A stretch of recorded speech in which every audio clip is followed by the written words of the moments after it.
Hello po guys, si Oni po ito. Siguro naman lahat sa atin ay nakaranas na ng managinip. Iba-ibang klase ng panaginip. May panaginip na maganda at masaya. Yung bang pag napanaginipan mo yung ganito, ayaw mo na gumising. Meron naman na sobrang weird na panaginip at pagising mo napapakamot ka ng iyong ulo at masasabi mo na, ano ba yung sobrang weird naman nun?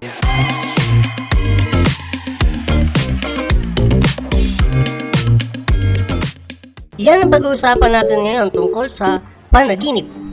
Ayon sa mga dalubhasa, ang panaginip daw ay nagaganap sa punto na nasa mahimbing na ang ating tulog. Dun sa tinatawag ba na REM sleep o rapid eye movement. Ewan ko ba sa mga REM na yan. Basta ang alam ko ay nananaginip ako pag tulog ako. Panaginip na nahuhulog. Madalas ay nananaginip ako na nahuhulog. Minsan ay nasa mataas na pader daw ako o mataas na building. Kung ano man dahilan bakit ako napunta doon ay hindi ko alam. Bigla na lamang akong mahuhulog at nagigising na lamang ako sa sobrang pagkagulat. Sabi ni Lola ay natural lamang ang managinip ng nahuhulog sa mga batang lumalaking katulad ko dahil nababanat daw ang mga buto namin. Panaginip ng mga ahas. Noong pagising ko ay tinanong ko si Lola kung ano ang ibig sabihin kapag nananaginip ng ahas. Ang sagot niya ay, hala, Oni, magandang anunsyo yan sa wedding ah.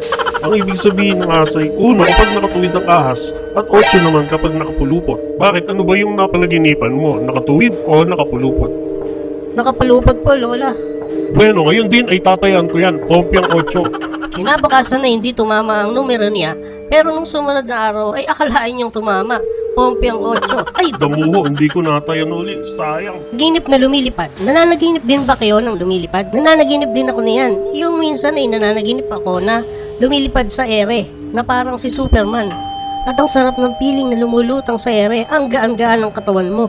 Panaginip ko ay lumilipad daw ako sa palayan. Kaya kong pataasin at pababain ang aking katawan. Hanggang sa ngayon ay palaisipan pa rin sa akin kung ano ang ibig sabihin ng panaginip na to. Paulit-ulit na panaginip. Ito yung panaginip na parang TV series dahil yung tipong may part 1 at part 2. Kasi ba naman, nananaginip ka ng isang bagay at sa pagtulog mo uli ay dinurugtungan uli yung panaginip mo yun. Same topic kumbaga. Nanonood ka ng anime na makikita mo yung Japanese character na ibig sabihin ay to be continued. Sa magising ka at pagtulog mo uli ay yun, itutuloy na naman yung dati mong panaginip. Panaginip na pantasya. Minsan naman ay nananaginip ako na ako daw ay isang superhero at may powers daw ako ng super lakas at paglipad pares ni Superman at kinakalaban ko daw ang mga maligno at aswang at iba't iba pang mga nilalang. Dito ikaw ang laging bida. Sa panaginip ko daw ito ay parang computer game na mayroong level of difficulty. Ibig kong sabihin kapag natalo mo ang isang kalaban ay dadating naman ang isang mas mahigit na mabigat na kalaban. Panaginip na laging late. Noong grade 6 ako ay lagi akong napapaniginipan, yung lagi akong mahangos at pagdating ko sa school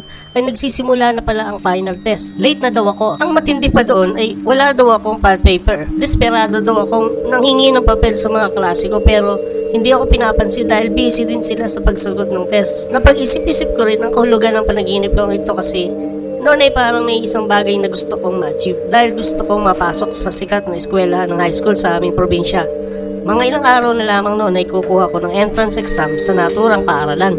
Siguro sa sobrang kong kaiisip sa bagay na yun ay dinala ko tuloy sa aking panaginip. Lucid dream. Ang lucid dream naman ay yung sa panaginip mo ay sobrang linaw parang HD 4K. Dito din ay kontrolado mo ang mga nangyayari. Nangyari sa akin ito nung masyado ako napagod sa paglalaro ng basketball tapos natulog ako ng hapon, mga 2:00 ng hapon. At sa aking panaginip ako daw ay nakalutang sa kwarto at kitang-kita ko ang aking katawan na natutulog.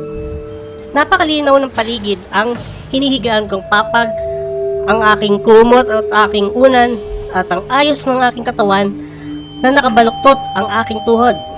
Maging ang aking kapaligiran ay malinaw na malinaw sa aking paningin. Matakot na panaginip. Sa lahat ng mga uri ng panaginip, ito yung ayaw nating mapanaginipan dahil sobrang nakakatakot. Nakapanaginip din ako ng ganito noong matapos akong manood ng nakakatakot na palabas sa TV.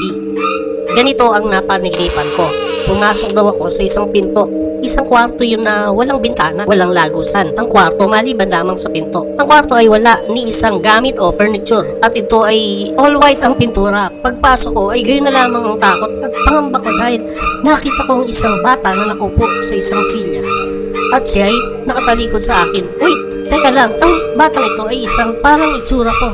Pati ang sandong puti at itim na shorts ay walang iba kundi ako at pati ang hugis ng katawan niya. Dahan-dahan daw akong lumapit sa nilalang at hinawakan ko ang kanyang balikat. Unti-unti daw lumingon ang bata o kung sino man ito. Labis akong nagimbal dahil paglingon nito ay wala siyang mata, ilong at bibig. Dahil sa panaginip kong iyan ay naranasan ko tuloy yung tinatawag na sleep paralysis. Di yun nga na naginip ako ng nakakatakot. Sumigaw daw ako at tinatawag ko ang pinsan ko. Nung punto na yun ay para bang nasa pagitan ako ng tulog at gising. Hanggang nakikita ko yung pinsan ko na nanonood ng TV at sumisigaw daw ako ng ubod na lakas pero walang lumalabas na boses sa bibig ko. Tinangka kong igalaw ang mga daliri ko dahil yun ang turo ng lola ko kapag binabango. Pero useless din. Kaya inipon ko yung boses ko at pilit na sumigaw. Inipon ko ng sobrang lakas. Dahil malakas noon ang volume ng TV ay hindi niya naririnig. Nag-ipon pa ako ng hangin at buong todong sumigaw. Aba si Oni parang binabangungot. Oni gising! Bakit ngayon mo lang ako ginising? Pinabangungot na ako. Na ako ng sigaw, hindi mo pa ako naririnig. Hindi ka naman sumisigaw, umuungol ka lang. Panaginip na nagwiwiwi. Nangyari ito isang araw bago yan ay may naging bisita si Lola. Pagkaalis niya ay kinuha ko ang tirang laman ng soft drinks na inihanda sa mga bisita at ininim ko lahat gabi pa noon.